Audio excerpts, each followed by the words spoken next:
What do you think of when you hear the word terrorism? 9/11, the Paris attacks, Charlie Hebdo. Over the past 15 years, there have been a number of major attacks in Western countries. Thousands of people have been killed. The media coverage has been wall to wall. So it's easy to forget that, in fact, the vast majority of victims of terrorist attacks are Muslims. And the countries that have been targeted the most are Muslim too. Let's take a look at some of the hardest hit countries last year. Iraq, Afghanistan, Pakistan, all of them have predominantly Muslim populations. And looking at this year, we see the same pattern with major attacks in Saudi Arabia, Lebanon, and Bangladesh. In fact, if you do the math and work it out, the number of deaths from terrorism in the West makes up just 2.6% of the total number of terrorist victims worldwide. It's a fraction.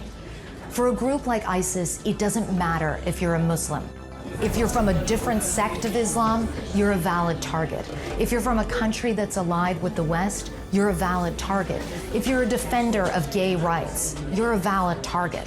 Being Muslim does not protect you, and in fact, it is Muslims who have borne the brunt of the scourge of terrorism, and it's important to remember that.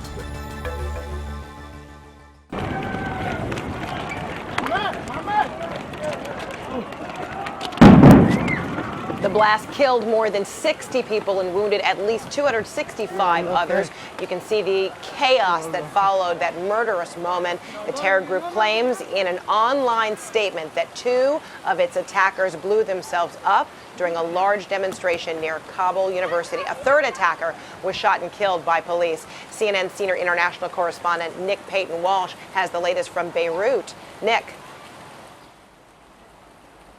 Fred, devastatingly enough, the death toll has risen again. The Interior Ministry of Afghanistan saying now 80 people have lost their lives in that attack. Now, we were talking about 31 merely hours ago. It continues to rise. Over 200 people seeking urgent medical treatment in hospitals. This targeting the Shia minority of the Muslim faith, a Hazara group, predominantly there to protest for trying to get more electricity put into the area of Afghanistan, the remote area where many of them hail from.